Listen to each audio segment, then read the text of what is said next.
Oremos juntos. Nuestro Padre Dios, santo y misericordioso que nos ama, en este mundo lleno de pecado, donde no conocíamos la verdadera felicidad ni esperanza, siguiendo solo las vanidades de este mundo, merecíamos ser juzgados y destruidos ante ti, pero cuando no te conocíamos, tú nos amaste primero y para salvarnos enviaste a tu Hijo unigénito, Cristo, quien recibió en nuestro lugar la maldición y el juicio que merecíamos, muriendo en la cruz y derramando su preciosa sangre para perdonar eternamente nuestros pecados y librarnos del juicio y la maldición, salvándonos sin mérito alguno. Por esta gracia grande y asombrosa, ofrecemos sincera gratitud y gloria a ti, nuestro Padre Dios. En este momento te damos gracias por permitirnos a nosotros que hemos sido redimidos por la preciosa sangre del Señor, reunirnos delante de ti para alabar tu gran amor y gracia, aprender tu palabra y tener comunión dentro de la comunidad santa que está contigo. Creemos que también en esta hora estás presente en medio de nosotros. Te pedimos que mires a cada uno de nosotros y sosténnos aún más con tu mano misericordiosa. Sabemos que este mundo está cada vez más lleno de pecado y que está muy cerca el día en que tu ira y tu juicio vendrán sobre esta tierra en estos últimos tiempos. Somos tan débiles que muchas veces no andamos conforme a tu voluntad, sino que seguimos los pensamientos de nuestra carne. Señor, sosténnos aún más con tu palabra, tu gracia y el poder del Espíritu Santo. Renuévanos y perfecciónanos cada día para que podamos vivir como tus hijos sin vergüenza y que podamos vivir el resto de nuestra vida únicamente para tu voluntad y tu gloria. Señor, gobierna y dirige toda nuestra vida. Señor, te pedimos que estés con nuestras muchas iglesias alrededor del mundo y con todos los hermanos y hermanas que aún en medio de las dificultades guardan la fe y predican el Evangelio.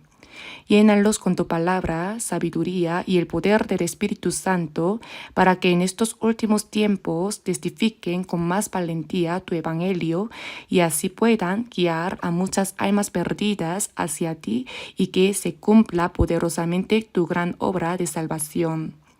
Señor, que nos das la palabra necesaria en el momento oportuno y nos enseñas el camino que debemos seguir. También en esta hora te pedimos que nos gobiernes y nos guíes para que podamos discernir la palabra que deseas revelarnos y tu santa voluntad y así vivamos únicamente para tu gloria dentro de tu santa voluntad. En el nombre de nuestro Señor Jesucristo hemos orado. Amén. Busquemos juntos la palabra, Lucas capítulo 12.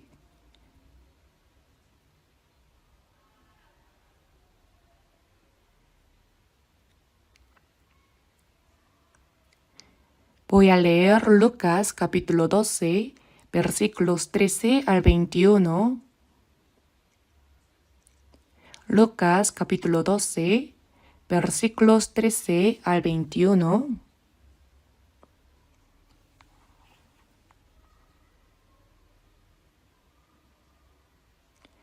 Le dijo a uno de la multitud: Maestro, di a mi hermano que parta conmigo la herencia.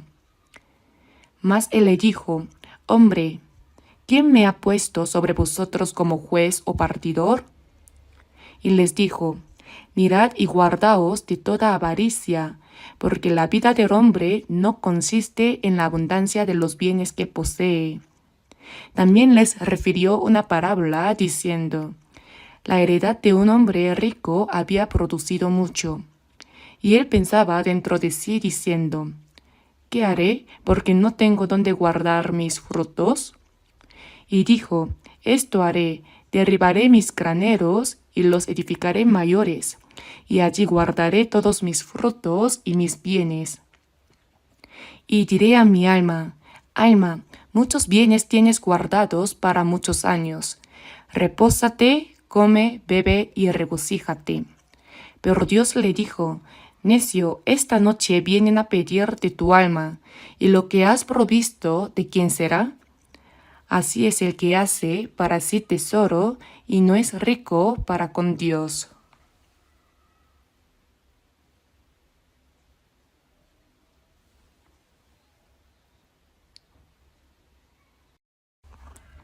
Hasta aquí.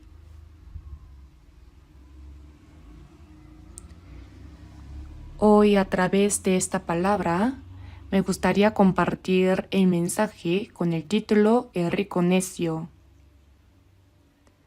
Aquí vemos que mientras Jesús recorría la tierra de Israel enseñando y predicando el Evangelio, uno de la multitud le dijo, Maestro, di a mi hermano que parta conmigo la herencia. Parece que su padre había fallecido sin haber repartido justamente sus bienes entre sus hijos.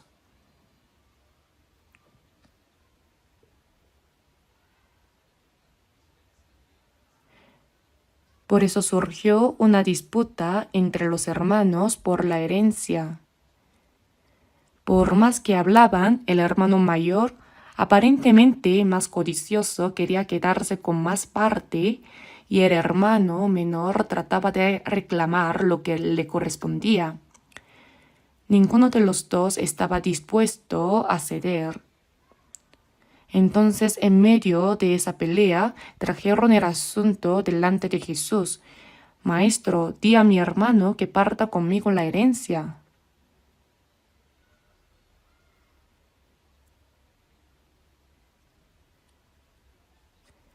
Los conflictos y disputas entre hermanos y familiares por cuestiones de herencia no son algo nuevo. Sucedían en aquel tiempo y siguen ocurriendo hoy en día.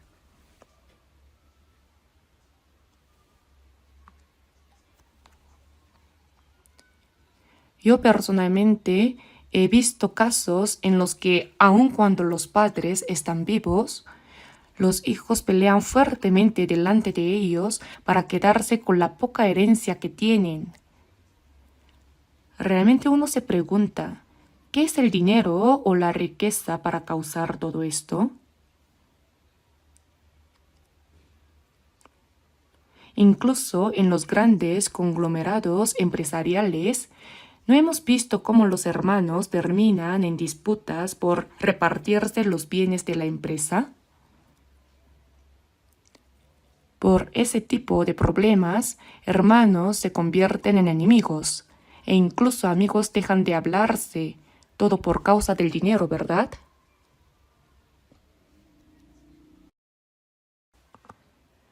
Uno de los 12 discípulos de Jesús, Judas Iscariote, quien estuvo con Jesús durante 3 años y medio, amaba el dinero. Finalmente, traicionó a su maestro y lo vendió por 30 piezas de plata.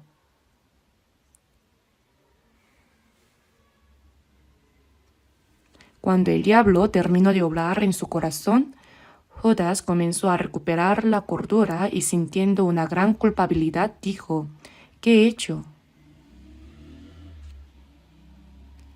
Lleno de remordimiento, devolvió las 30 piezas de plata y dijo, yo he pecado entregando sangre inocente.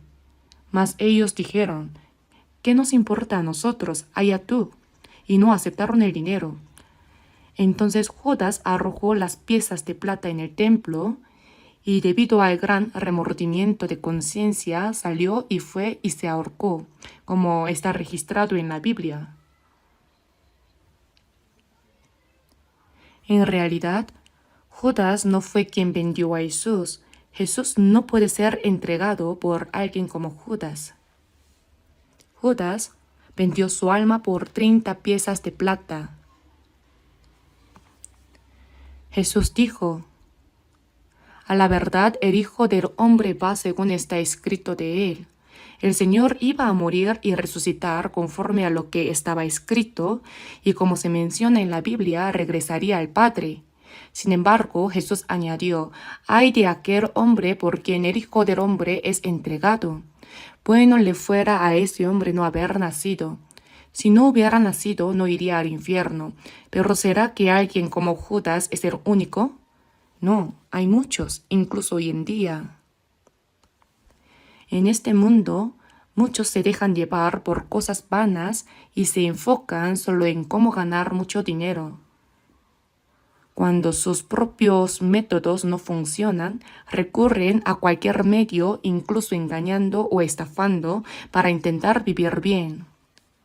Creo que este es el corazón de muchas personas.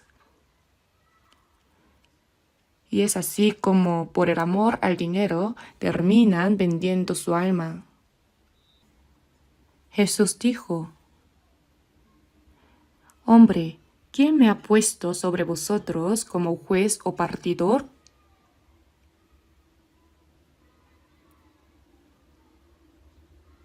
Si pensamos rápidamente, podríamos suponer que dado que siempre hay disputas por el tema de la herencia, Jesús, siendo justo, podría haber preguntado cuánto había exactamente y podría haber decidido que el hermano mayor se quedara con un poco más y el hermano menor se diera un poco. Así habría dado una solución justa que estableciera un precedente para futuras divisiones de bienes. Sin embargo, Jesús no quiso hacer eso. Él dijo que no había venido para ser un partidor en cuestiones de herencia.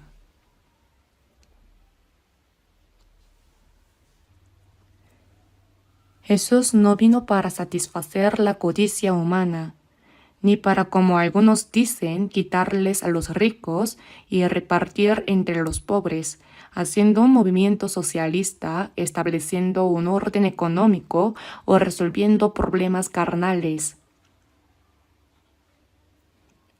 Tampoco vino para resolver los problemas de los pobres o de los oprimidos. No solo estas dos personas, sino también todos los que estaban presentes allí tenían codicia en su corazón. Por eso Jesús, mirando a la multitud que lo rodeaba, dijo, «Mirad y guardaos de toda avaricia, porque la vida del hombre no consiste en la abundancia de los bienes que posee». En todos los corazones de las personas hay avaricia. Mirad y guardaos de toda avaricia, porque la vida del hombre, es decir, el propósito de la vida del hombre, no consiste en la abundancia de los bienes que posee.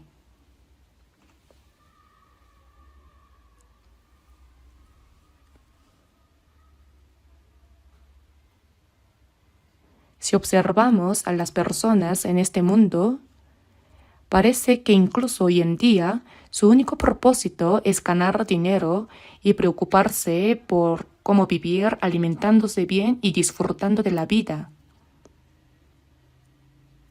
Parece que este es el único objetivo de sus vidas. No piensan en lo que realmente es el verdadero valor y la esperanza de la vida, ni en el propósito de la vida. Solo piensan en cómo vivir alimentándose bien y disfrutando de la vida en el momento presente. No solo se trata de comer, sino que los que tienen más quieren acumular aún más, y esa codicia no termina hasta el último momento de sus vidas.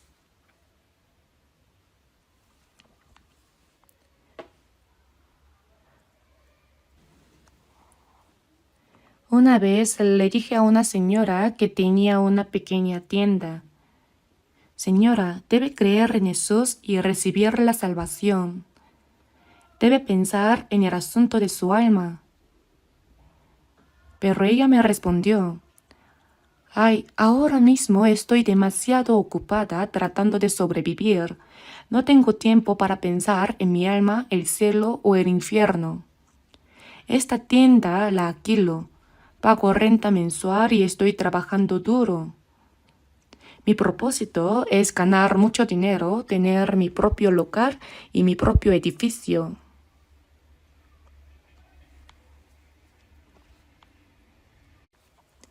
Los pobres también tienen sus propios deseos como querer vivir mejor. Una persona así, si tiene un edificio, querrá tener 2, luego 10, y ese deseo nunca tiene fin. Por eso Jesús dijo, mirad y guardaos de toda avaricia, porque la vida del hombre, es decir, el propósito de la vida del hombre, no consiste en la abundancia de los bienes que posee. Luego, para ilustrar este punto, contó la parábola de un hombre rico.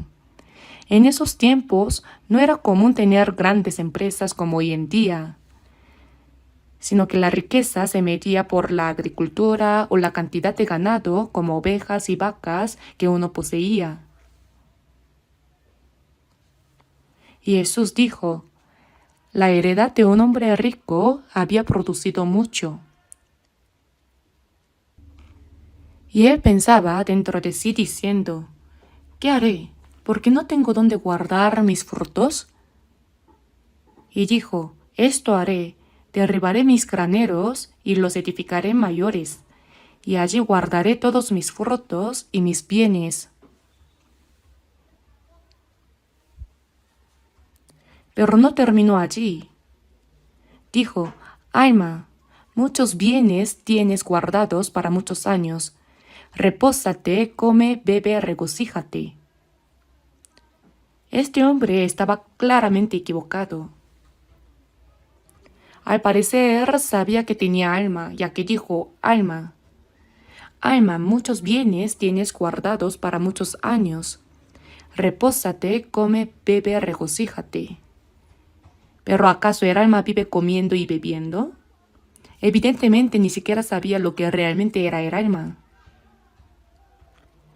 Entonces Dios le dijo, necio. Dice el necio en su corazón, no hay Dios, ¿verdad? Un necio no sabe cuál es el propósito de la vida, ni tiene una concepción de valores ni esperanza. Solo vive para mantener su carne. En el Salmo 49, versículo 20 dice, el hombre que está en honra y no entiende, semejante es a las bestias que perecen.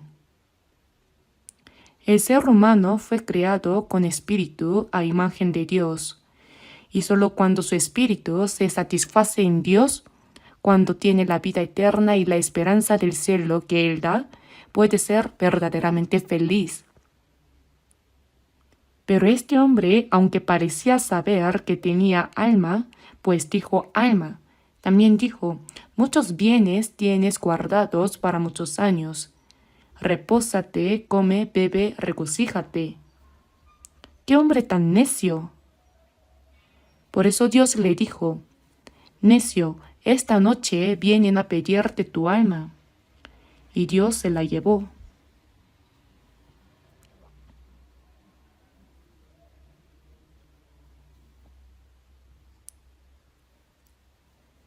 En Eclesiastés capítulo 12, versículo 7 dice, y el polvo vuelve a la tierra como era. El cuerpo fue hecho del polvo, por eso vivimos alimentándonos de lo que proviene de la tierra, y cuando morimos, el cuerpo vuelve al polvo. Pero el espíritu, que fue creado a imagen de Dios, debe volver a Dios como está escrito, y el espíritu vuelva a Dios que lo dio. Por eso antes de morir debemos buscar a Dios y establecer una relación correcta con Él como objetivo.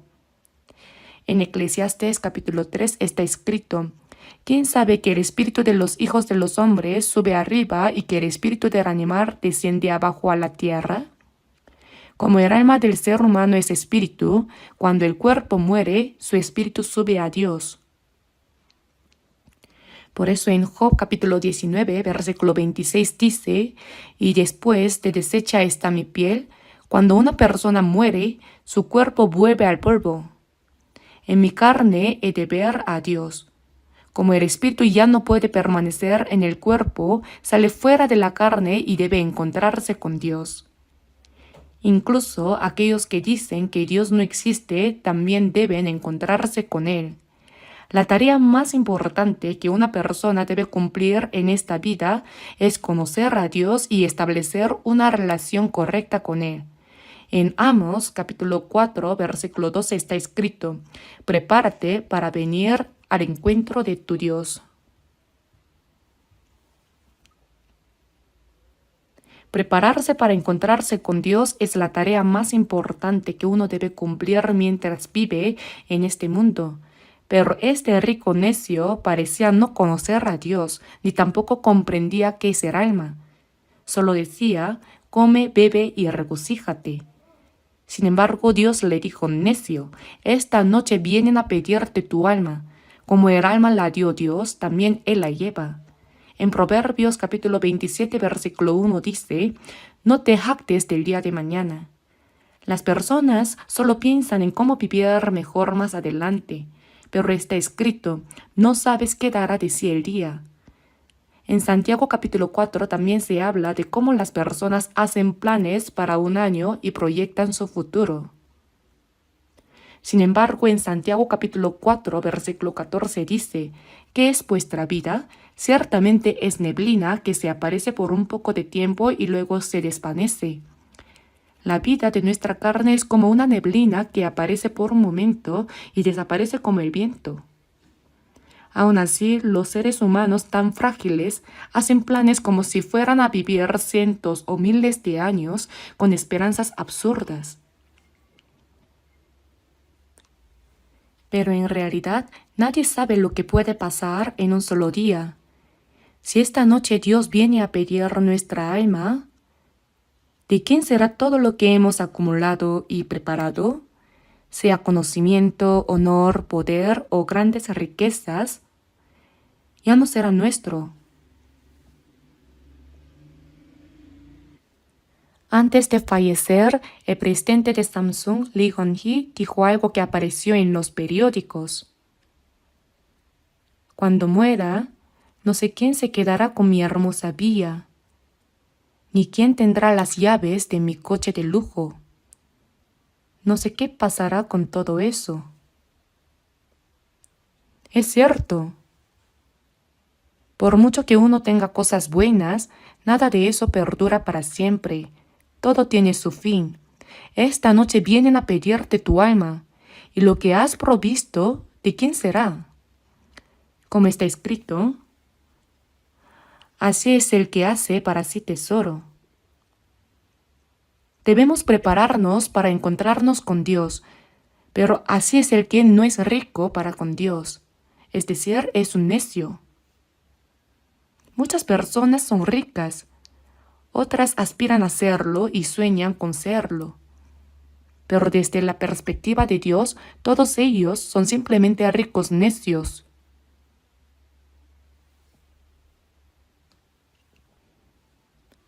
Por eso, hoy reflexionaremos juntos sobre el rico necio, ya que si no tenemos cuidado, cualquiera de nosotros podría convertirse en uno. Guardaos de toda avaricia. Tanto pobres como ricos, si tienen codicia, nunca encontrarán verdadera satisfacción. Al contrario, siempre habrá conflictos consigo mismos, con la familia y con muchas personas a su alrededor. Por eso en Santiago capítulo 1 versículo 15 dice: entonces la concupiscencia, después que ha concebido, ¿qué da a luz? Lo saben bien, ¿verdad? Da a luz el pecado.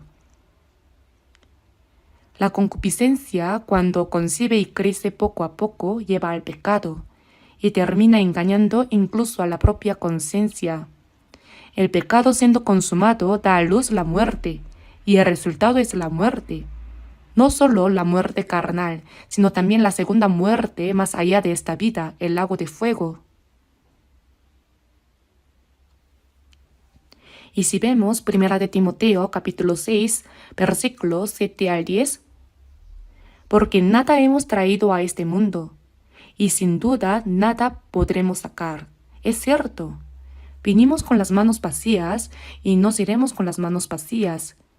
Como dice el dicho, se nace y se muere con las manos vacías. Por eso no debemos codiciar cosas innecesarias. Así que teniendo sustento y abrigo, estemos contentos con esto. Si tenemos qué comer y con qué vestirnos, debemos considerarnos satisfechos. A veces durante el seminario de la Biblia menciono la historia de Steve Jobs. Él fue una persona que sin duda tuvo un éxito tremendo.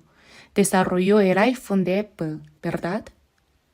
Sin embargo, fue alguien que recibió una especie de sentencia de muerte cuando le diagnosticaron cáncer de páncreas. En el discurso que dio en la ceremonia de graduación de la Universidad de Stanford, después de una cirugía mayor por ese cáncer, dijo algo muy significativo al darse cuenta de que la muerte podía estar cerca. Recordar que voy a morir pronto es la herramienta más importante que he encontrado para ayudarme a tomar las grandes decisiones en la vida. Fue una frase llena de significado. Y antes de morir en la unidad de cuidados intensivos, Steve Jobs dijo algo muy impactante: he conseguido riqueza y viví esforzándome únicamente por obtener dinero. Pero ahora me doy cuenta de que fui un necio. Realmente viví como un tonto. Si buscan en la página Naver, encontrarán estas palabras exactamente como las estoy diciendo. También están registradas sus últimas palabras. Dijo que antes de morir llegó a comprender algo. Hay algo mucho más importante que acumular riquezas. ¿Qué será eso? Aunque no lo expresó con exactitud, entendió que hay algo mucho más valioso que ganar dinero. Eso es lo que uno debe resolver, el problema del alma.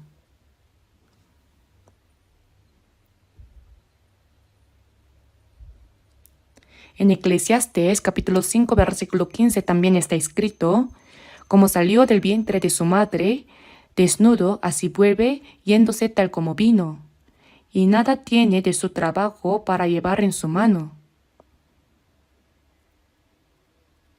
Esto también es en vano. Así es, todos vinimos a este mundo desnudos. Una vez un adulto dijo: antes los bebés nacían trayendo algo para comer, pero ahora ya no traen nada. ¿Pero quién nace trayendo algo? Nadie. En nuestro país también ha habido personas que con las manos vacías llegaron a convertirse en presidentes de grandes empresas. Pero no pudieron disfrutar de esa vida por mucho tiempo. Todos partieron con un gran vacío en el corazón. Incluso los ricos en Estados Unidos, al enfrentar la muerte, dicen siempre lo mismo: nothing, nada, no queda nada. Durante su vida lucharon con todos los medios posibles para ganar dinero, pero cuando la muerte llega, se preguntan: ¿y esto qué es? No hay nada. Y el hijo de David, Salomón, llegó a ser el gran rey de Israel. Gobernó sobre los vastos territorios que su padre había conquistado. Salomón fue alguien que disfrutó plenamente de la riqueza, el honor y la gloria. Además escribió Proverbios, Eclesiastés y Cantar de los Cantares, por supuesto bajo la inspiración del Espíritu Santo. Por eso en Eclesiastés capítulo 1, versículo 1 está escrito: palabras del predicador, hijo de David, rey en Jerusalén. No dice Salomón, sino el predicador, evangelista.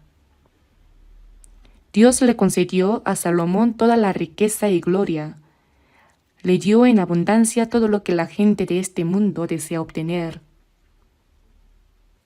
Salomón vivía en un palacio adornado con oro, plata y piedras preciosas. Los reyes de la tierra acudían a él trayendo oro y tesoros para ver con sus propios ojos la sabiduría y la gloria que Dios le había concedido. Se dice que todos los utensilios que usaba eran de oro. Tenía tanto oro que ya no sabía qué hacer con él, así que hizo incluso escudos de oro solo como decoración. Contaba con un ejército poderoso, con muchas esposas y concubinas. En resumen, todo lo que deseaba su corazón y todo lo que veían sus ojos no se lo negó, lo probó todo. No ha existido otro hombre en este mundo como él que haya experimentado absolutamente todo lo que deseaba su corazón y todo lo que veían sus ojos. Pero en Eclesiastés capítulo 1 versículo 2 dice, vanidad de vanidades, dice el predicador, vanidad de vanidades, todo es vanidad. En un solo versículo repite 5 veces la palabra vanidad. Desde el capítulo 1 hasta el 12 de Eclesiastés se repite esa expresión unas 37 veces. En inglés lo resumen con una palabra, nothing, nada, todo es vacío, sin sentido.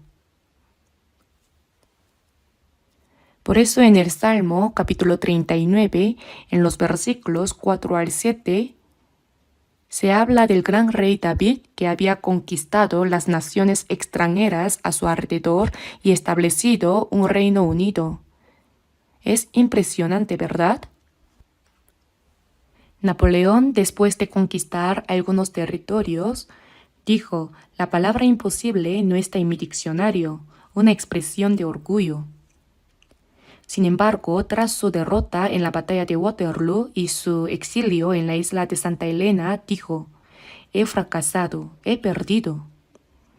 No obstante, también hizo una famosa declaración, Jesús de Nazaret, tú has vencido. ¿Cuántas personas me juraron lealtad, pero todas me abandonaron?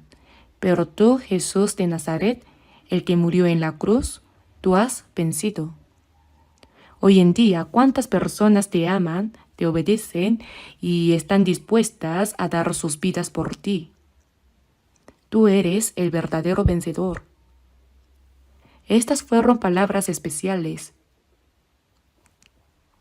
David en su gran gloria como rey dijo, hazme saber, Jehová, mi fin, y cuánta sea la medida de mis días, sepa yo cuán frágil soy.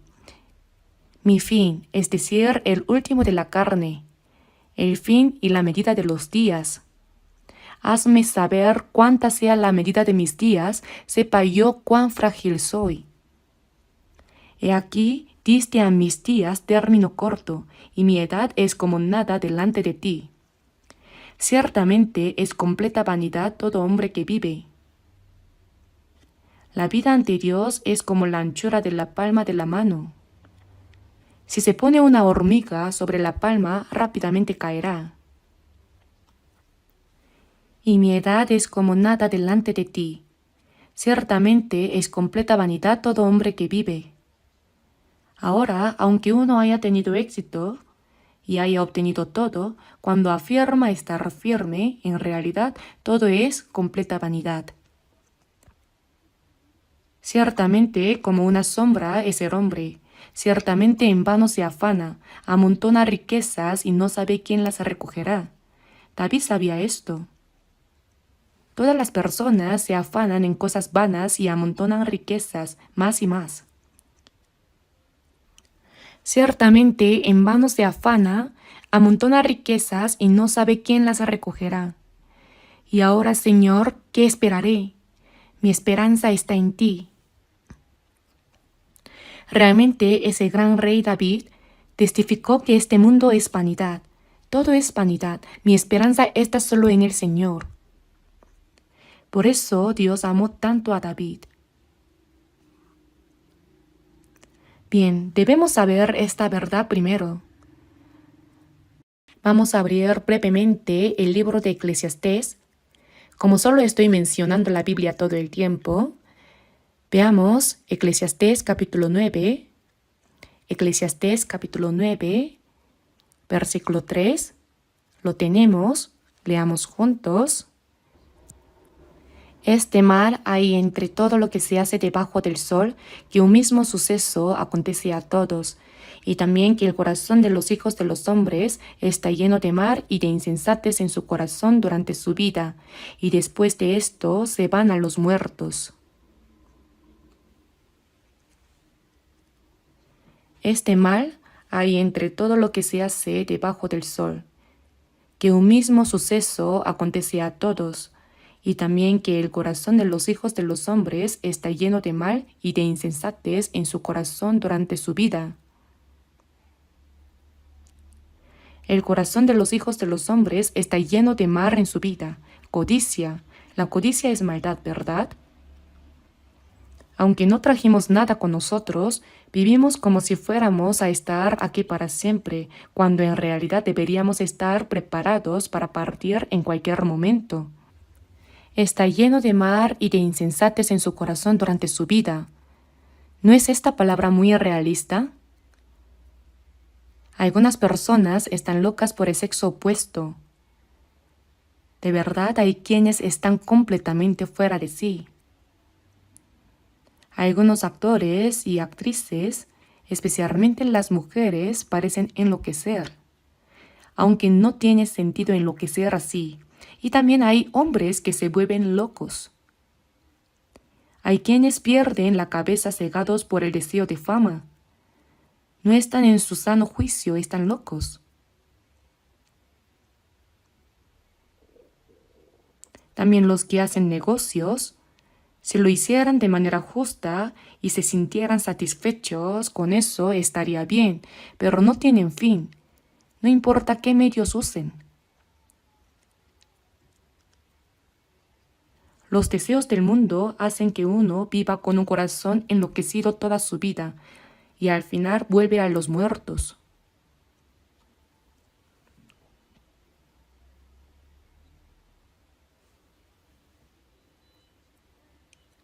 Por eso en el versículo 4, aún hay esperanza para todo aquel que está entre los vivos, porque mejor es perro vivo que león muerto. Este versículo es realmente interesante. ¿De qué sirve un león si está muerto? Es mejor ser un perro vivo que un león muerto, ¿verdad? Significa que no se debe envidiar a los ricos. Aunque parezca que lo devoran todo como un león, si de repente mueren, no sirve de nada. Aún hay esperanza para todo aquel que está entre los vivos. Cuando uno recibe la salvación, se distingue entre los que están vivos espiritualmente y los muertos. Si uno recibe la salvación, está vivo espiritualmente. Al ser salvo, pasa a ser partícipe entre los vivos, entre los que tienen vida eterna. Hay esperanza para todo aquel que está entre los vivos. Hay una esperanza eterna. Por eso, de verdad pienso que la gente de este mundo no está en su sano juicio.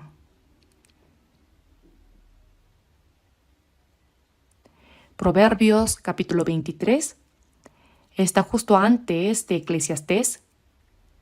Proverbios capítulo 23.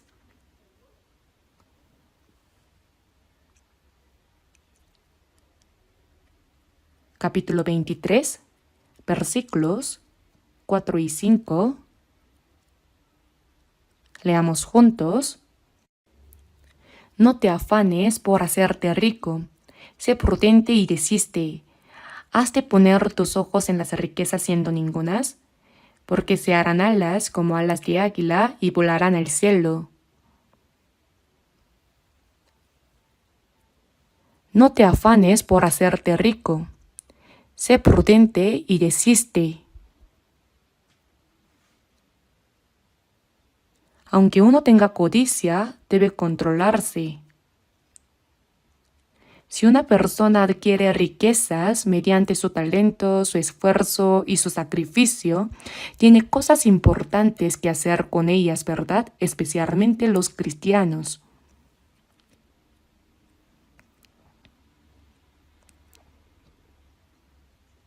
Se puede usar para salvar almas que van camino al infierno o para ayudar a hermanos y hermanas pobres. Si se utiliza para algo verdaderamente útil e importante, sería mucho mejor, ¿no es así? No se trata de decir que no hay que ganar dinero. Hay muchas cosas que hacer si se obtiene dinero justamente trabajando con esfuerzo y dedicación. Por eso en Efesios dice, el que hurtaba no hurte más, sino trabaje, haciendo con sus manos lo que es bueno para que tenga que compartir con el que padece necesidad.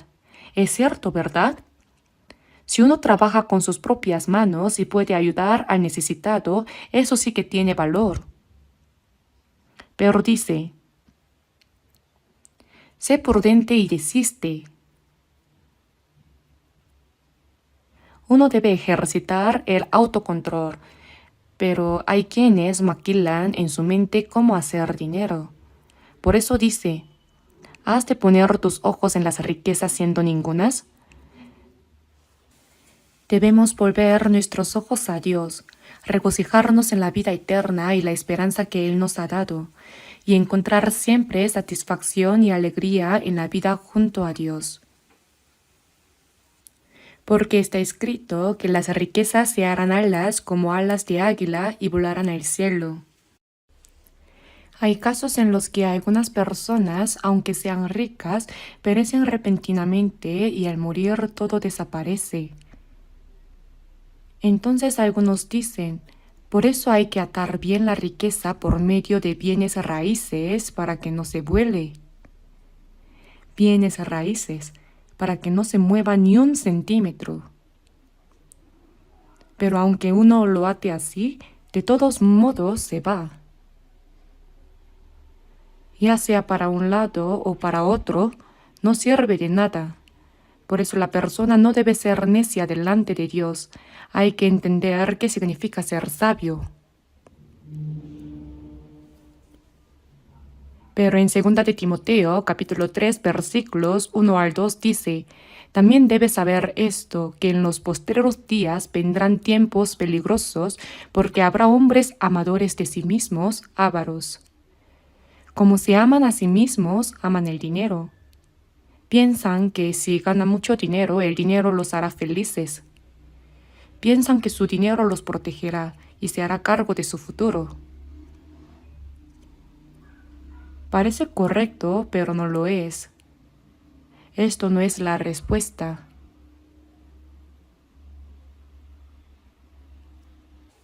Nosotros no debemos poner nuestra esperanza en esta tierra. Todo es vanidad. Por eso, hombres amadores de sí mismos, ávaros, desobedientes a los padres, desobedecen incluso a sus padres por el dinero. Ingratos, crueles. Las personas se vuelven crueles. Es extraño. Y amadores de los deleites más que de Dios.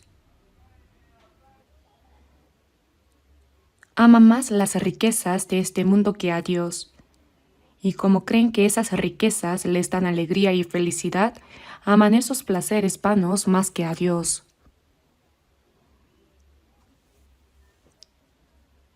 Por eso si vemos Colosenses capítulo 3, versículo 5, ¿qué dice que es la avaricia? Creo que no lo saben. La avaricia, que es idolatría. Si hay avaricia en el corazón, es lo mismo que la idolatría. La avaricia es idolatría. Así que la persona que tiene avaricia ama más el dinero que a Dios. Y en esa persona no está el amor de Dios.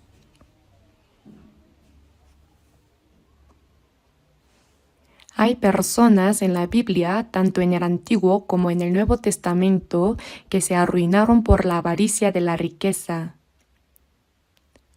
Un ejemplo representativo en el Antiguo Testamento se encuentra en Josué capítulo 7, versículo 20 en adelante. Cuando los israelitas salieron de Egipto y llegaron a la tierra de Canaán, al atacar la ciudad de Jericó, se les ordenó que todo lo que tomaran era de Dios y debían ofrecérselo a Él.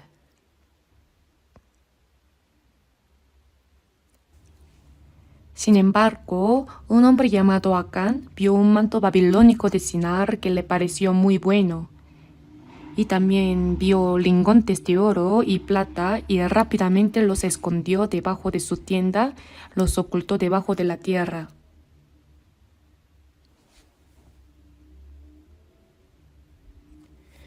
Después de que Israel venció la gran ciudad de Jericó, fue a conquistar la pequeña ciudad de Ai, que tenía pocos habitantes y era débil.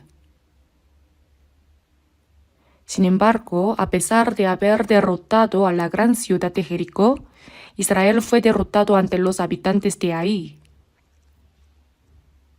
36 de ellos murieron de repente. Entonces, al ver que habían sido derrotados por los pueblos extranjeros, los israelitas temieron que todas las naciones circundantes los atacaran y los destruyeran. Por eso clamaron a Dios diciendo: «Señor, ¿qué ha pasado?». Y Dios respondió: «Y también han tomado del anatema y hasta han hurtado, han mentido y aún lo han guardado entre sus enseres». En primer lugar, la conquista de la ciudad de Jericó fue posible gracias al poder de Dios, por lo que todo lo que se tomó allí era de Dios. Eran objetos ofrecidos. Por eso se declaró que alguien había robado lo que había sido ofrecido. Acán, sin embargo, fingió no saber nada. Dios había dicho que los objetos ofrecidos eran malditos. «Ni estaré más con vosotros si no destruyeréis el anatema de en medio de vosotros». Esto fue un gran problema. Así que Josué dijo: «Confiesen, ¿quién lo hizo?». Pero nadie decía nada. No teniendo otra opción, se sorteó y Acán fue descubierto. Josué le preguntó: «¿Qué hiciste?», y entonces confesó: «Pues vi entre los despojos un manto babilónico muy bueno, y 200 siclos de plata y un lingote de oro de peso de 50 siclos, lo cual codicié y tomé. Y aquí que está escondido bajo tierra en medio de mi tienda, y el dinero debajo de ello». Todos fueron a ver y efectivamente los había escondido. Entonces Josué dijo: «¿Por qué nos has turbado? Túrbete Jehová en este día». Y luego su esposa, hijos, ganado, todo lo que él había escondido, lo enterraron en un hoyo y los apedrearon hasta matarlos. Fue muy aterrador. Esto está escrito en Josué capítulo 7, versículo 20 en adelante. ¿Pueden leerlo más tarde? Y también había otra persona, el criado de Eliseo Giezi. Si miramos desde Segunda de Reyes, capítulo 5, versículo 20, hay una historia sobre Naamán, el general del ejército de Siria, quien tenía lepra. Pero había una muchacha cautiva de Israel que le habló a la esposa de Naamán.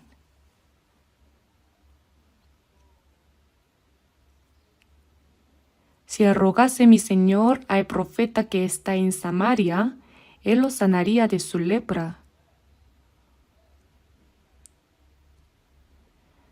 Bueno, en una situación tan desesperada, no podía ignorar las palabras de la niña. Sabía que en Israel había un profeta. Así que Naamán, acompañado de sus siervos y con regalos preparados, fue a ver a Eliseo.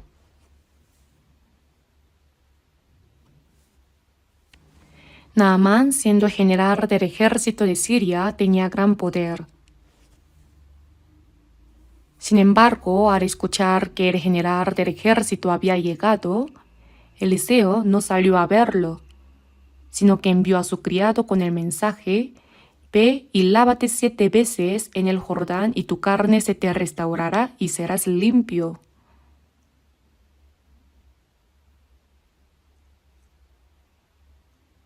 Entonces Naamán se enojó y dijo: He aquí yo decía para mí, saldrá él luego y estando en pie invocará el nombre de Jehová su Dios y alzará su mano y tocará el lugar y sanará la lepra.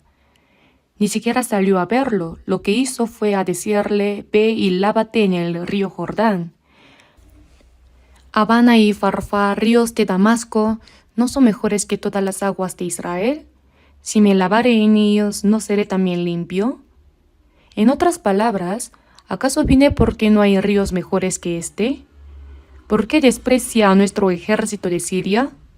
Estaba tan enojado que pensó en regresar y destruir Israel.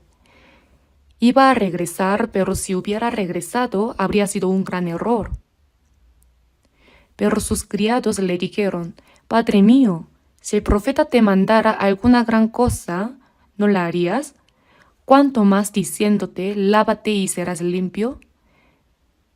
Es decir, ¿por qué no pruebas lo que te dice? ¿Es solo sumergirse 7 veces en el Jordán? ¿Acaso es tan difícil? Naamán se quedó convencido y dijo: bueno, tienen razón. Entonces decidió intentarlo, pensando que no tenía nada que perder. Se sumergió una vez y nada cambió. Se sumergió de nuevo y la lepra parecía incluso más hinchada y fea. Cuando Naamán estaba a punto de rendirse, sus criados dijeron: una vez más, solo una vez más, 7 veces. Y Naamán pensó: está bien. Y entonces él descendió y se zambulló 7 veces en el Jordán conforme a la palabra del varón de Dios, y su carne se volvió como la carne de un niño y quedó limpio. Entonces Naamán fue a ver a Eliseo y le dijo: gracias, porque tú has sanado mi lepra. Luego ofreció los regalos que había traído, diciendo: te ruego que recibas algún presente de tu siervo. Pero Eliseo no aceptó nada en absoluto. Vive Jehová en cuya presencia estoy, que no lo aceptaré. Entonces Naamán le dijo: te ruego pues, de esta tierra no se dará a tu siervo la carga de un par de mulas, porque de aquí en adelante tu siervo no sacrificará holocausto ni ofrecerá sacrificio a otros dioses, sino a Jehová. Eliseo le dijo que lo hiciera, pero sabía que aunque la lepra de ese hombre había sanado, no podría servir a Dios porque vivía en un país idólatra. Y cuando regresaba, el criado de Eliseo, Giezi, pensó: vaya, qué lástima. Debería haber aceptado ese regalo. Hubiera sido bueno si me lo hubiera dado a mí. Pero Eliseo lo dejó ir. Entonces, sin que Eliseo lo supiera, lo siguió.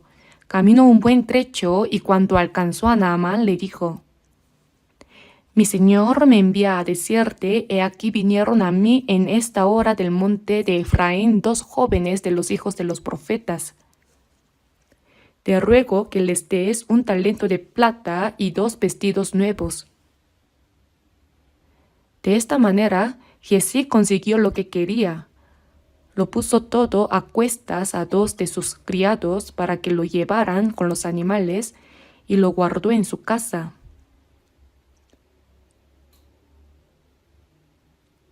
Eliseo lo sabía todo. ¿De dónde vienes, Giezi? Y él dijo: tu siervo no ha ido a ninguna parte. Es tiempo de tomar plata y de tomar vestidos, olivares, viñas, ovejas, bueyes, siervos y siervas.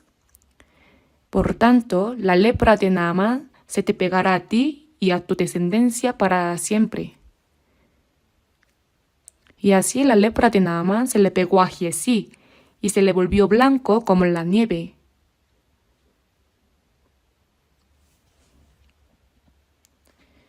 Por lo tanto, las personas que fueron maldecidas por la codicia incluyen a Acán y Giezi. En el Nuevo Testamento también están Ananías y Zafira. En el libro de los Hechos, los primeros cristianos vendían sus tierras, casas y propiedades y ponían todo a los pies de los apóstoles. El primero en hacerlo fue Bernabé. ¿Por qué? Porque los santos de la iglesia primitiva, al comprender profundamente el amor de Dios, estaban tan agradecidos que podían ofrecerle todo, incluso sus vidas.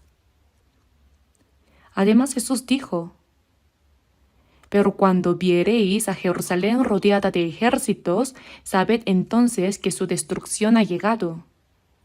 Jesús dijo que Jerusalén pronto sería destruida. El ejército romano sería enviado a los judíos que mataron a Jesús.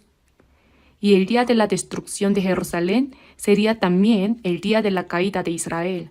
Por lo tanto, en Jerusalén no había ninguna esperanza. Jesús dijo: cuando viereis a Jerusalén rodeada de ejércitos, sabed entonces que su destrucción ha llegado. Y debían huir rápidamente si querían salvarse. Así que dentro de Jerusalén tenían que vender sus casas y tierras. Por eso en Hechos capítulo 4 encontramos versículos como: lo ponían a los pies de los apóstoles y se repartía a cada uno según su necesidad. Y así que no había entre ellos ningún necesitado. En ese tiempo, Ananías y Zafira también vendieron todo. Como Bernabé lideraba este acto, todos los seguían. Sin embargo, como les daba pena darlo todo, Ananías le dijo a su esposa: querida, dejemos un poco. También necesitamos algo para vivir. Y ella estuvo de acuerdo, así que mientras los demás lo daban todo, ellos escondieron una parte. Pedro sabía todo eso. Le preguntó a Ananías: ¿eso es todo lo que vendiste? ¿Es todo? Y Ananías respondió: sí, todo lo que vendí lo he traído. Entonces Pedro le dijo: ¿por qué llenó Satanás tu corazón para que mintieses al Espíritu Santo? Y Ananías cayó muerto en el acto por mentir. Si querías vender o no, ¿quién te obligó a hacerlo? Después de vender, podrías haber dicho cuánto te quedaba, pero ¿por qué mentir? Pedro dijo: no has mentido a los hombres, sino a Dios. Ananías murió allí mismo. Pero su esposa Zafira, sin saberlo, llegó y Pedro le preguntó: dime, ¿vendisteis en tanto la heredad? Y ella dijo: sí, en tanto. Y Pedro le dijo: ¿por qué convinisteis en tentar al Espíritu del Señor? No has mentido a los hombres, sino a Dios. He aquí a la puerta los pies de los que han sepultado a tu marido, y te sacarán a ti. Al instante ella cayó a los pies de él y expiró. ¿Cuánto temor habría causado esto en la gente? No se debe mentir al Espíritu Santo.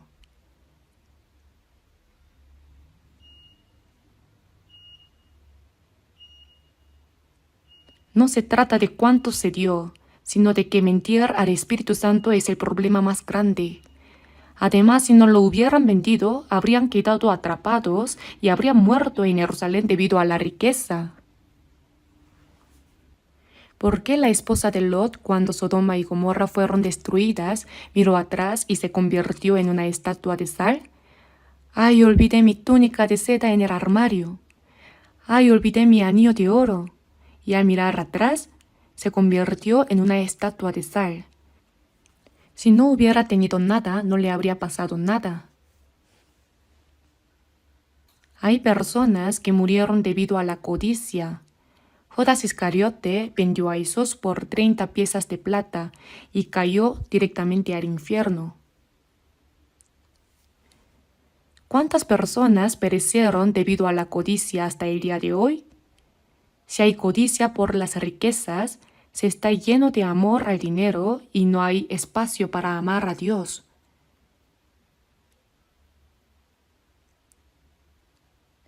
Por eso Jesús dijo: mirad y guardaos de toda avaricia, porque la vida del hombre no consiste en la abundancia de los bienes que posee. En resumen, significa: guardaos de toda avaricia. El propósito de la vida de una persona, su esperanza no está en la abundancia de las posesiones.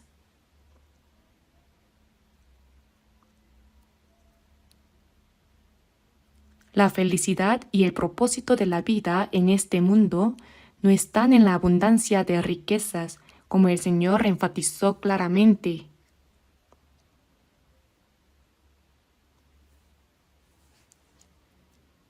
En el Salmo capítulo 62, versículo 10 está escrito: Si se aumentan las riquezas, no pongáis el corazón en ellas.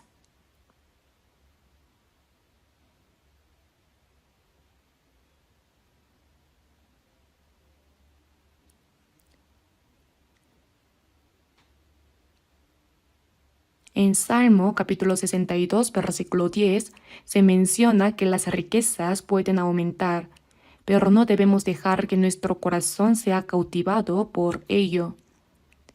Significa que no hay necesidad de preocuparse demasiado si aumentan o disminuyen.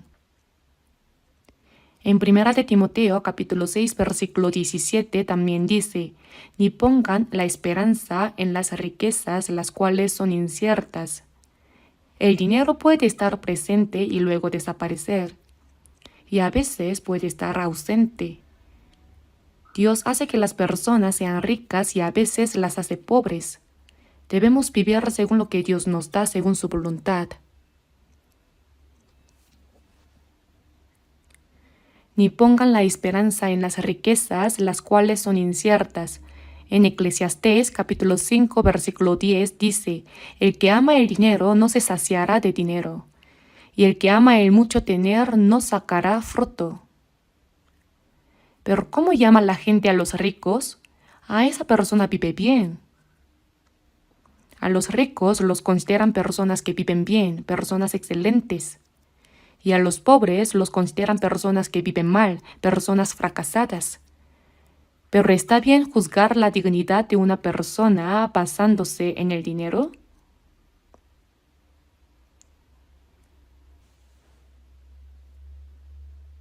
Jesús dijo: la vida del hombre no consiste en la abundancia de los bienes que posee. El verdadero valor de una persona está en tener un propósito de vida claro, tener esperanza y vivir correctamente según la palabra de Dios. Eso es lo que significa vivir bien, ¿verdad? Decir que uno vive bien solo por tener mucho dinero es un error en la forma de hablar. Esa no es una vida bien vivida. Esa es una vida mal vivida.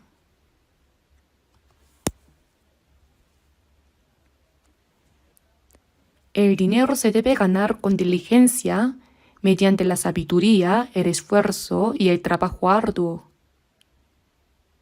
Porque nosotros, los cristianos, tenemos muchas razones para usar ese dinero. No lo usamos únicamente para nuestra satisfacción personal, sino que también se necesita mucho material para salvar almas perdidas. También debemos ayudar a los hermanos y hermanas pobres.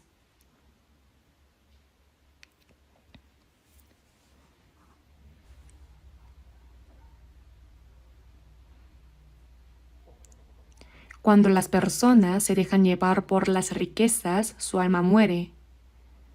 Así como una rana muere si cae en un pozo de excremento, una persona muere si cae en un pozo de dinero.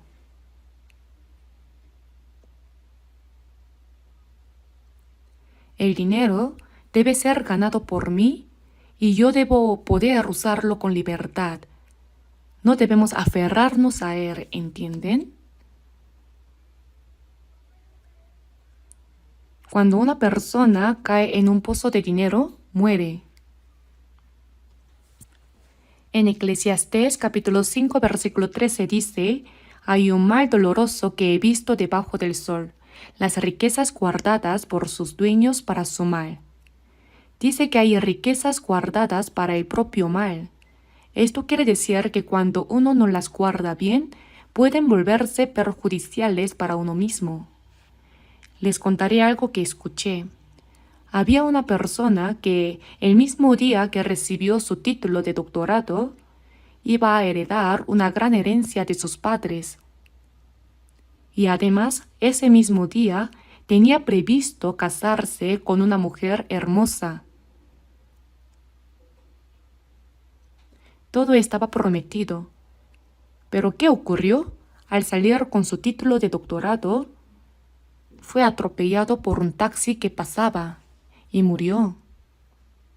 Es una historia que escuché. Entonces, ¿de qué sirve el doctorado? ¿De qué sirven tantas riquezas? Iba a vivir una vida feliz como un sueño junto a esa mujer hermosa, pero todo se rompió. No sé si lo recuerdan, pero hace algunos años un avión de Korean Air tuvo un accidente en Guam. Es algo curioso. Yo también he ido a Guam varias veces y los aviones siempre llegan muy tarde en la noche. Parece que así están asignados los horarios de aterrizaje. Pero en este caso, el piloto cometió un error al aterrizar. El avión se estrelló contra una montaña. Murieron todos. Más tarde se descubrió que entre los pasajeros había muchas parejas de recién casados y turistas, pero también estaba una familia entera que murió en el accidente. Según la noticia, era una familia que había vivido muchos años en Estados Unidos, trabajando y esforzándose mucho para ganar dinero. Finalmente dijeron, ya no más sufrimiento, regresemos a nuestra patria, a Corea, y vivamos tranquilos disfrutando en familia, viajando por el extranjero. Y su primer viaje fue a Guam, pero toda la familia murió. Esto se publicó en el periódico. No sé quién heredó toda esa riqueza, pero ¿de qué sirvió todo eso? Por eso, no te jactes del día de mañana, porque no sabes qué dará de sí el día. Uno es libre de hacer planes, pero no hay garantía de que podrá vivir felizmente según sus propios pensamientos. En Juan capítulo 6, versículo 27, Jesús dijo, «Trabajad no por la comida que perece, sino por la comida que a vida eterna permanece, la cual el Hijo del Hombre os dará». Dice que la salvación que recibimos por la fe es la comida que lleva a vida eterna.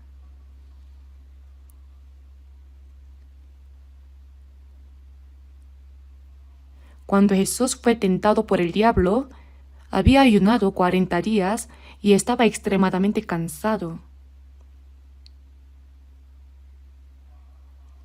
Realmente no sé cómo pudo sobrevivir después de haber ayunado 40 días. El diablo apareció, el tentador. Si eres hijo de Dios, ¿qué es eso de sí? El diablo trataba de sembrar dudas sobre si Jesús realmente era el Hijo de Dios. ¿Por qué si eres el Hijo de Dios tienes tanta hambre? Si eres Hijo de Dios, di que estas piedras se conviertan en pan. Si conviertes las piedras en pan, entonces podrás comer. ¿Y qué le respondió Jesús? Dijo, me había olvidado de eso.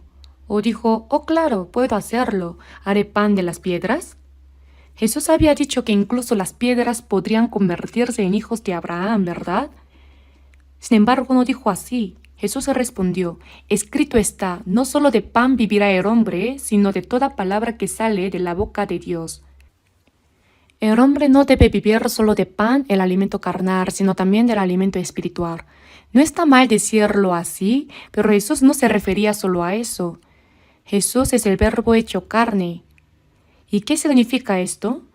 Significa que no solo es importante el problema de la comida y la supervivencia, sino que lo realmente importante es obedecer la palabra de Dios. ¿Lo entienden?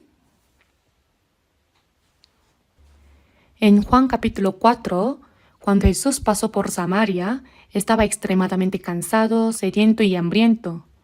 Los discípulos fueron al pueblo a comprar algo de comida y volvieron con ella. Ellos dijeron, Rabí, come. Y Jesús les respondió, yo tengo una comida que comer que vosotros no sabéis. Entonces los discípulos decían unos a otros, ¿le habrá traído a alguien de comer? En realidad no. Jesús no había comido nada, Cuando le pidió agua a la mujer samaritana, ella olvidó darle agua y fue corriendo a la ciudad de Samaria. Jesús dijo: «Yo tengo una comida que comer que vosotros no sabéis. Mi comida es que haga la voluntad del que me envió y que acabe su obra». La comida de Jesús era hacer la voluntad de su Padre que lo envió y acabar su obra.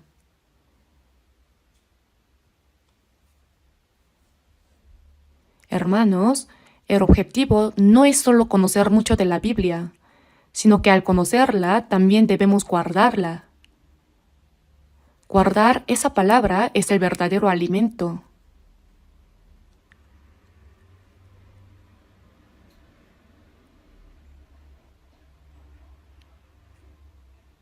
En Job capítulo 23, versículo 12, Job dijo: «Del mandamiento de sus labios nunca me separé. Guardé las palabras de su boca más que mi comida». Job también dijo que obedecer la palabra de Dios es más importante que la comida, el alimento carnal. Debemos vivir obedeciendo la palabra de Dios. Aprender mucho es importante, pero solo aprender y conocer no es el alimento. Debemos guardarlo. Guardar la palabra es el verdadero alimento.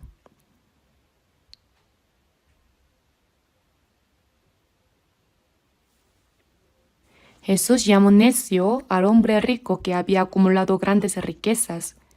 Hoy en día no construimos grandes graneros para almacenar lo que se cosecha, sino que hay personas que logran hacerse ricas con negocios, inversiones en acciones o en bienes raíces.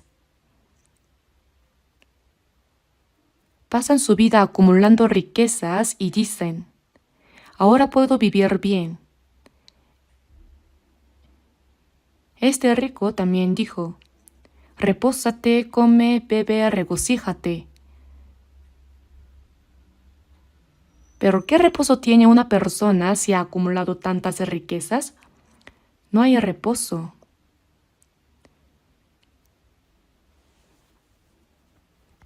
El reposo carnal es importante, pero lo más importante es el reposo del corazón, es decir, el reposo del alma. Es más importante resolver los problemas del alma que los problemas carnales. No solo debemos ser salvos, sino también vivir de acuerdo a la palabra de Dios, y eso es lo que trae el verdadero reposo a nuestra alma. En Eclesiastés capítulo 3, versículo 11 está escrito: «Todo lo hizo hermoso en su tiempo y ha puesto eternidad en el corazón de ellos». ¿Qué ha puesto en el corazón de ellos? Ha puesto eternidad. Dios no solo dio al ser humano un alma, sino que también puso en ella un deseo por la eternidad. La carne busca satisfacer sus necesidades a través de lo que ve con los ojos, lo que es realista, material y carnal. Sin embargo, el alma no se satisface con esas cosas. La verdadera alegría se encuentra en obedecer la palabra de Dios y en la esperanza eterna. Es en la gracia de Dios donde encontramos el verdadero reposo. Por eso aquellos que intentan encontrar el reposo de su alma en las riquezas de este mundo son llamados necios. El espíritu que fue creado a la imagen de Dios se satisface con Dios mismo y con la vida eterna y la gloriosa esperanza. Por eso en Juan capítulo 5 versículo 24, Jesús dijo: «El que oye mi palabra y crea al que me envió, tiene vida eterna y no vendrá a condenación, mas ha pasado de muerte a vida». Al ser salvos, ya no seremos juzgados. Hemos cambiado de un tren que iba hacia la muerte a otro que va hacia el cielo.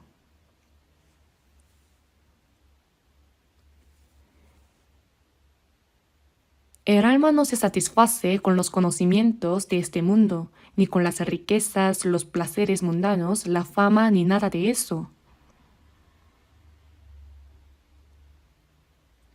Una persona salva nunca estará satisfecha con eso.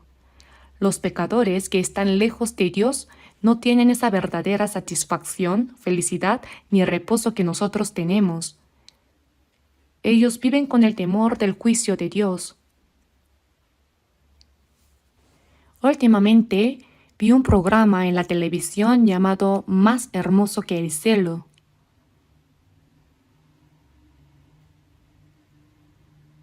Pero en lugar de ver lo hermoso del cielo, todo lo que vi fue el infierno. Nunca había visto un drama como ese.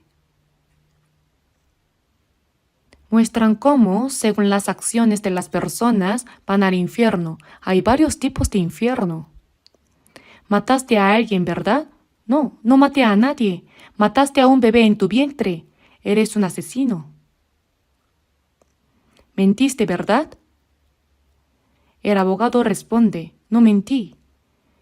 Pero mientras defendías, mentiste mucho. Y entonces le arrancan la lengua. Vaya, qué miedo.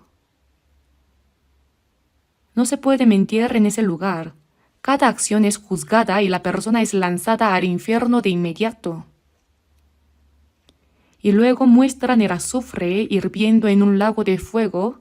Se ve muy realista, sería bueno que todos lo vieran. Es importante entender que el infierno es algo aterrador, ¿verdad? Las personas que dicen el infierno no existe deben pensarlo mejor. Tal vez el creador de ese drama haya escuchado alguno de nuestros sermones antes de crearlo. De todos modos, lo hicieron muy bien. Deberían verlo. En la Biblia también está escrito que cada uno será juzgado según sus obras.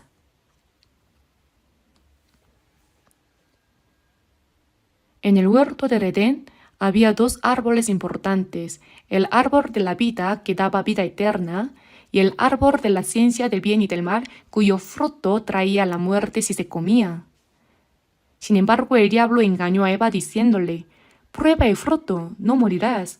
No es que vayas a morir, sino que al comerlo se te abrirán los ojos, obtendrás sabiduría y serás como Dios.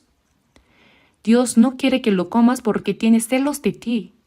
Las mujeres, por lo general, son más vulnerables emocionalmente en estos aspectos, ¿verdad? Además, cuando Dios dio ese mandato, Eva aún no había sido creada, fue Adán quien se lo transmitió.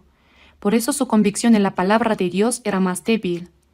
Aunque Dios había dicho, no comeréis de él ni le tocaréis para que no muráis. Y también más del árbol de la ciencia del bien y del mal no comerás, porque el día que de él comieres ciertamente morirás. Como Eva no tenía una convicción firme, el diablo aprovechó para tentar. Pruébalo, no morirás, está delicioso. Se te abrirán los ojos y serás sabia. Vamos, pruébalo. Después de recibir la tentación, y vio la mujer que el árbol era bueno para comer y que era agradable a los ojos, y árbol codiciable para alcanzar la sabiduría. Sí, y entonces lo comió.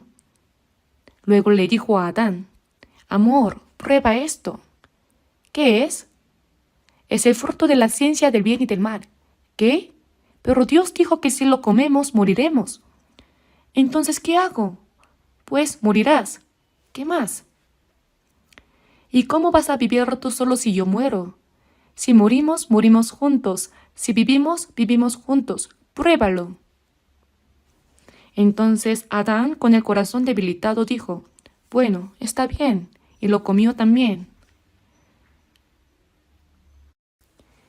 Si el diablo hubiera ido directamente a Adán, él no habría caído. Por eso fue a su hermosa esposa Eva. Así que el diablo es sabio. Su objetivo era hacer caer a Adán a través de Eva. Uno se pregunta, ¿qué habría pasado si Adán no lo hubiera comido? Es simple. Eva habría muerto y Dios habría dado una nueva esposa para Adán. Bueno, eso es lo que digo. De todos modos, el diablo logró hacer que comieran del fruto de la ciencia del bien y del mal. Este diablo, incluso ahora, utiliza todas las cosas del mundo para que las personas no piensen en lo espiritual. Hace que se enfoquen en lo material, en lo visible, en lo mundano, y así les hace olvidar el sufrimiento de su alma. El ser humano experimenta conflictos espirituales y anhela la gracia espiritual, pero el diablo obra para que ni siquiera pueda pensar en eso. Su acechanza es distraer el sufrimiento del alma con las cosas del mundo. Hace que las personas solo persigan lo carnal, lo material, lo realista, lo visible, y que se esfuercen sin cesar por encontrar satisfacción en ello. Y así termina mordiendo el anzuelo del engaño de Satanás. Y eso es la perdición.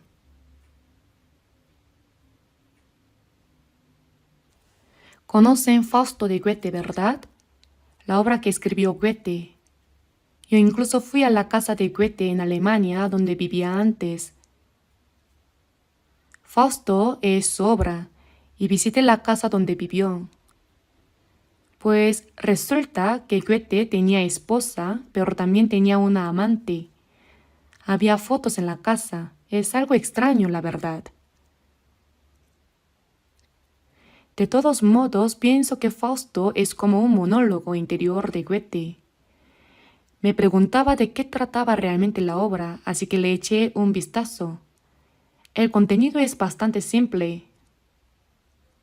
Fausto era un erudito, un académico. Pasó toda su vida estudiando y así empezó. Pero un día el diablo se le apareció. Fausto, te has pasado la vida entera estudiando y sufriendo por la investigación y ahora estás viejo. Ah, eres realmente un hombre miserable.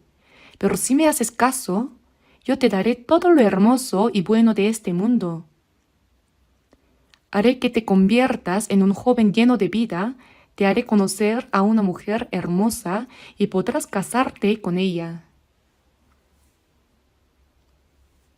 También te daré talentos para que puedas generar todo el dinero que quieras. ¿Qué te parece? Si haces lo que yo diga, podrás vivir muy bien. Solo hay una condición. Disfruta de todo lo que quieras, pero cuando mueras tendrás que entregarme tu alma. Fausto firmó el contrato, dijo, está bien, y firmó. Y ¡pum!, inmediatamente se convirtió en un joven lleno de vida. Y luego a una mujer hermosa, no sé si era una princesa o una reina. En fin, el diablo mató al esposo y se la quitó. Se la arrebató y se la dio. Además, Fausto adquirió un talento para crear dinero y tesoros y comenzó a ganar muchas riquezas. Vivía con todo el esplendor. Todo lo que el diablo le prometió se lo dio, con la única condición de llevarse su alma al morir. Y lo que pasa después es un secreto. Les recomiendo que lean Fausto de Goethe. Es interesante, aunque el contenido es un poco difícil. Y el diablo hoy en día sigue haciendo lo mismo. Te daré todo lo que hay en este mundo. Solo haz lo que yo diga. Al morir solo tienes que entregarme tu alma. Porque el objetivo del diablo es justamente arrebatar el alma. Por eso en Proverbios capítulo 23 se menciona que las riquezas de este mundo son un banquete que el diablo ha preparado. Un banquete, ¿lo sabían? Por eso en cuanto al hombre orgulloso está escrito, no codicies sus manjares delicados porque es pan engañoso. Los que se dejan engañar por eso pierden su alma para siempre, eternamente, a causa de las acechanzas del diablo. Por eso, en el Salmo capítulo 49, versículos del 6 al 8 dice, los que confían en sus bienes y de la muchedumbre de sus riquezas se jactan. Ninguno de ellos podrá en manera alguna redimir al hermano, ni dar a Dios su rescate, porque la redención de su vida es de gran precio y no se logrará jamás. Es decir, quienes confían en las riquezas del mundo y se jactan de tales cosas, jamás podrán redimir ni siquiera a su propio hermano, porque la salvación del espíritu es demasiado preciosa. Y en Job capítulo 21, versículos 7 al 13, encontramos: ¿por qué viven los impíos y se envejecen y aún crecen en riquezas? ¿Por qué prosperan los impíos? Sí, hay muchos casos en los que los impíos prosperan en este mundo. Incluso disfrutan de los beneficios, porque no tienen congojas por su muerte, pues su vigor está entero.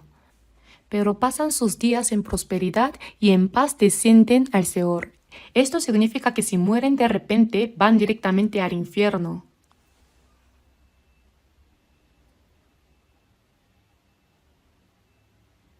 En Proverbios capítulo 21 versículo 4 se menciona: y pensamiento de impíos son pecado. Es decir, cuando los impíos prosperan, deberían ser destruidos, pero su prosperidad en realidad es pecado. En Eclesiastés capítulo 7 versículos 1 al 4 encontramos: el corazón de los sabios está en la casa del luto, mas el corazón de los insensatos en la casa en que hay alegría. El necio que pasa su tiempo en banquetes, comiendo, bebiendo y cantando, no entiende la miseria de su alma, no reflexiona sobre la muerte. ¿Por qué el corazón del sabio está en la casa del luto? Cuando uno va a una casa de luto, los familiares están llorando, pensando en la persona que ha muerto. El salvo, al ir a una casa de luto, reflexiona sobre la muerte. Y una persona no salva puede darse cuenta de que algún día morirá, y al pensar en la muerte, surge en su corazón el deseo de que su alma también sea salvada. En cuanto a los reyes, presidentes, multimillonarios o aquellos que tienen honor y poder en este mundo, todo eso es inútil. Cuando Dios los llama, deben dejar todo atrás. Muchas personas famosas ya han partido. Y cuando mueren, no deberíamos pensar solo en que han muerto, sino en a dónde han ido. La muerte no es lo que importa, lo importante es lo que viene después.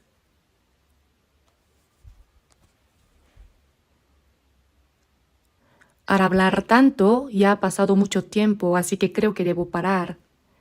Hay mucho más que quiero compartir, ¿verdad? Algunas personas dirían: ¿por qué está hablando tanto? Así que voy a detenerme.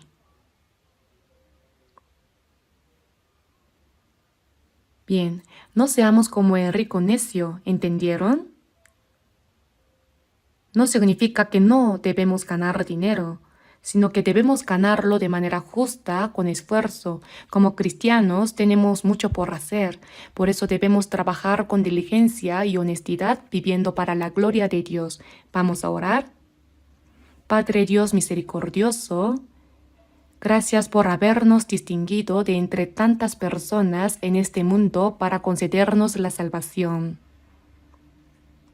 Gracias por darnos la vida eterna y la gloriosa esperanza de entrar en el reino de los cielos. Ahora que hemos recibido la vida eterna y la esperanza del Señor, te pedimos que mientras vivamos en esta tierra, no permitas que nuestro corazón sea nuevamente cautivado por las vanidades del mundo, ni que vivamos según los deseos de la carne. Ayúdanos a vivir únicamente para tu voluntad y tu gloria. Guíanos para que cuando pronto regrese el Señor y nos presentemos ante ti, podamos estar sin reprensión ni vergüenza delante de tu gloria. En el nombre de nuestro Señor Jesús hemos orado. Amén.